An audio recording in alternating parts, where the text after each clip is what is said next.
I'm glad to be here today. This is a battle for the soul of our nation.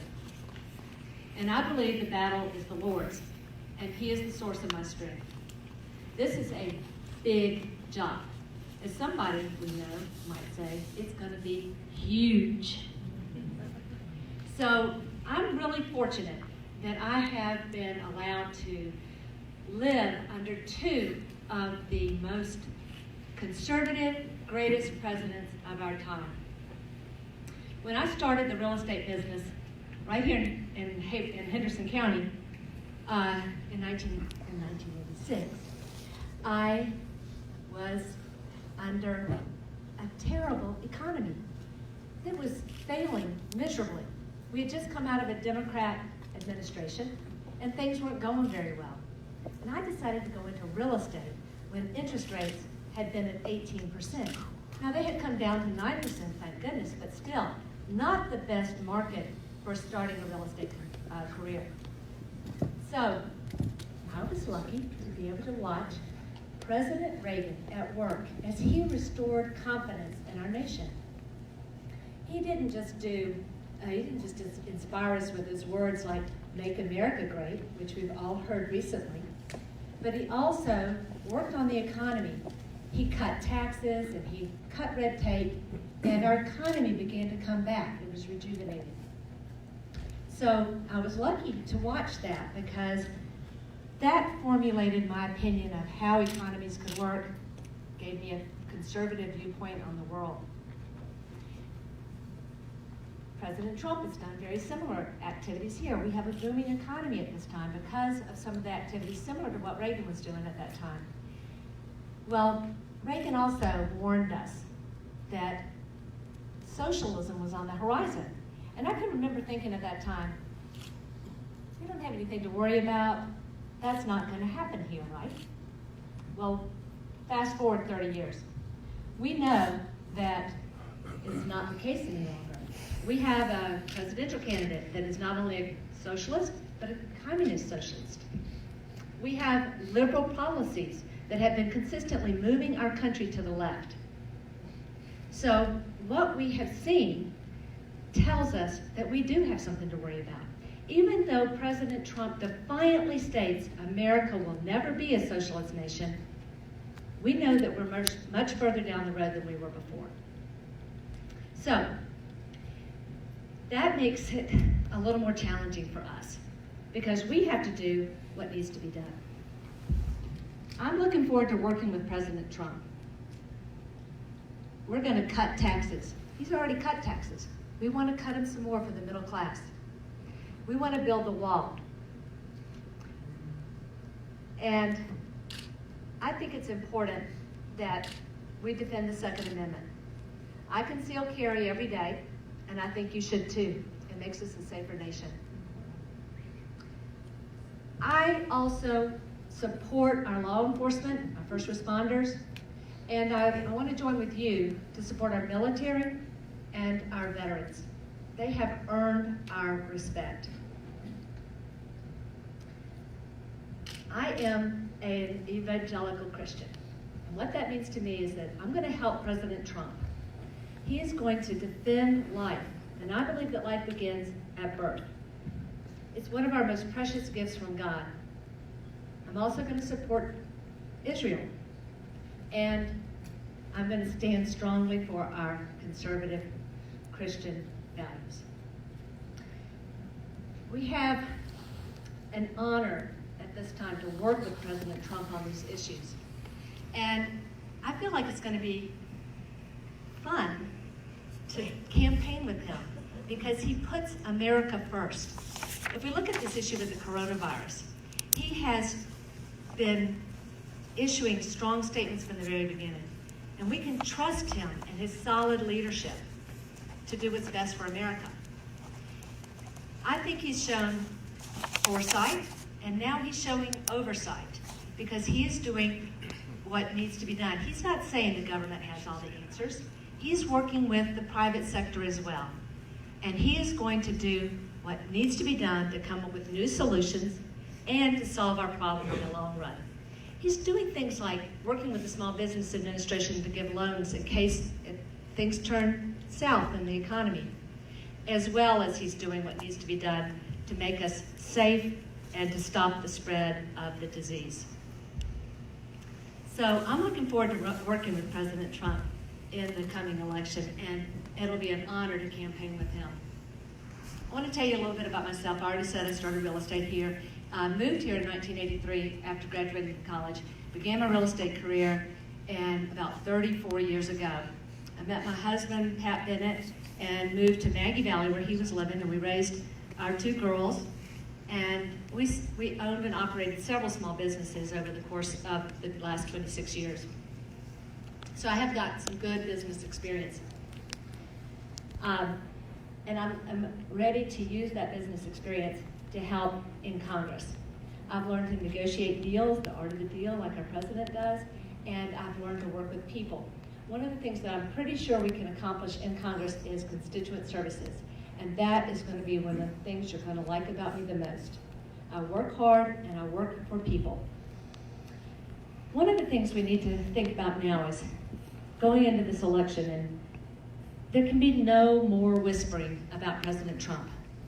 When the opposition is shouting about socialism, we need to speak boldly and confidently about our president, what he has accomplished, and what he's going to do for us in the future. Amen.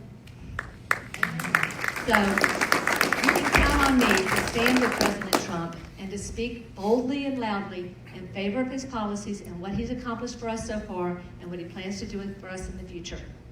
I think he's already made America great. He'll only work to keep it great. He is going to do everything he can to put America first. And I really believe when he says the best is yet to come. I believe he's right. So I'm looking forward to it. I want you to join us, me and President Trump, in defending this country. And I ask for your support. I ask for your prayers. And ask for your vote on May 12th. I'm Lynda Bennett, and I'm running for Congress. Thank you.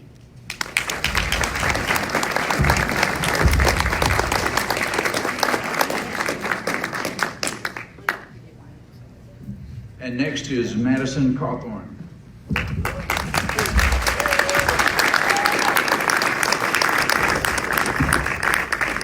Well, hello, everybody. It is how much the world can change in just 2 weeks. We were recently in a primary, and now the daggum Masters have been canceled. This COVID-19 is definitely nothing to be taken too seriously. I hate what it's done to our economy, but I absolutely love what President Trump has done, leading us and helping to curb the fall of our markets. And I really believe that as Americans, we're going to make it through this. There's no virus, there's no weapon, there's no military in the world that can break the American spirit. And so But don't get me wrong, we are in perilous times. While I believe that no outside force can break the American spirit, I do believe that, like Rome, we could crumble from the inside. Right? As I said, it's perilous times. When you look at what the left is doing, when you look at how loudly they are proclaiming socialism and these neo-Marxist ideas, and they're starting to come to people in my generation who are completely unplugged from cable news, yet are still getting their news through cell phones and through social media, and they're starting to come to them with these shiny new ideas that everything should be free and that we'll pay for all that you get. We're starting to lose our country because there's a generational time bomb that is about to go off in the Republican Party. If we don't start diffusing it now and start reaching people in my generation now, then we will have dark days in our republic, as many people who are in the Republican Party are no longer able to vote. And so what I believe we need desperately is a messenger. Someone who will go and start a patriot revolution to get patriotism back into our country. Someone who will get us back to the founding principles. I mean, how far have we strayed from our country when, in 1773, when the British enacted a 3% tax on our tea, we went to war with a superpower. But now we pay a ridiculous amount of taxes. We're taxed on the money we make. We're taxed when we want to spend that money. We're taxed when we want to keep the things that we bought. The tax system here it's immoral and it's wrong. We have got to get our government under control because it's gotten far too big, and that's why they're having to tax us at such a large rate. If you take any 3 letters of the alphabet, you throw them together, you're going to get probably some government agency that's been designed to tell you what to do. I believe that, America was founded on freedom of the individual. America was founded on the idea that you are your own king. Your land is your property, and you determine the direction of your life. And finally, I also believe that the American Revolution was started because it was a group of men and women who believed that there are some laws that precede and come before the founding of any government. And those are like the law that we all have a right to life. I believe as a conservative and as a Christian that we have got to overturn Roe v. Wade. When we look at when it was passed, we didn't even have the ability to use an ultrasound. But now we can look inside of this precious womb and look into these babies who have heartbeats, who respond to pain. I went to a pregnancy center very recently in Buncombe County, and they were telling me about all the stories that when they show these mothers that are considering an abortion, the ultrasound of their baby, and they get to see the heartbeat, it just brings them to tears. They realize that baby is alive. So I believe we've got to protect the unborn, but I also believe another law that comes before any government is that we have the right to protect ourselves. And by that, I mean the Second Amendment. The Second Amendment was not written so that we can be able to go bird hunting or have a sporting rifle. No, the Second Amendment was written so that if a tyrant ever rises up, we will have the ability to defend ourselves. Hear, hear. But aside from somebody who can just go out and reach the masses, like I believe that I will have the ability to, we also have got to elect a true conservative who is going to represent our mountain values. And I grew up in these mountains. I was educated in these mountains, and I came to know the Lord in these mountains. And so I know the values that make us who we are.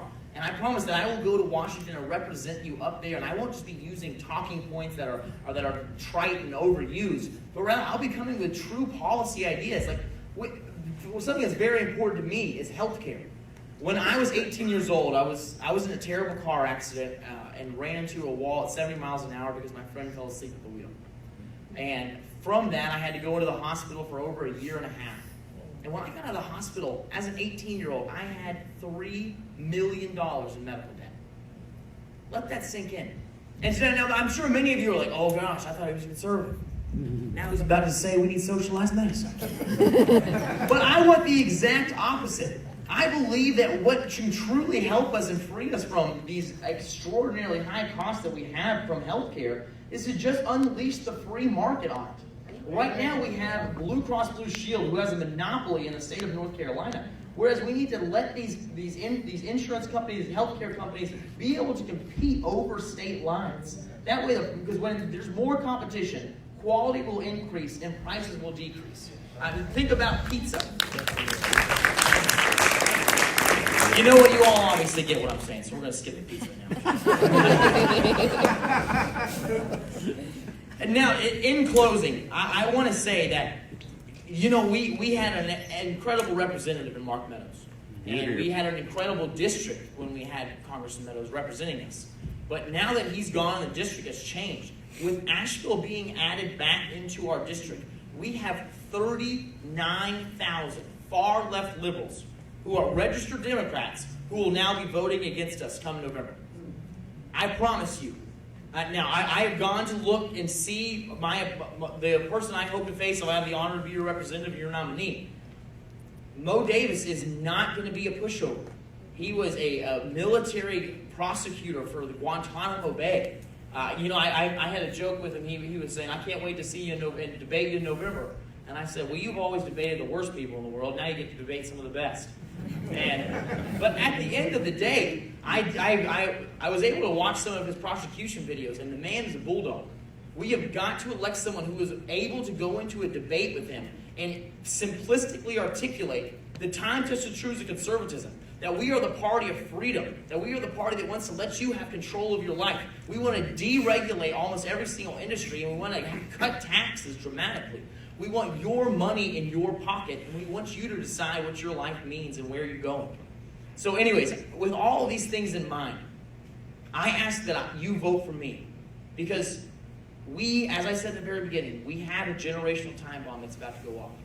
And I promise you, whether it be in the new Times Square of social media, whether it be on cable news or whether it be on a debate stage. I will fight for you, and I will reach the generation that's been lost.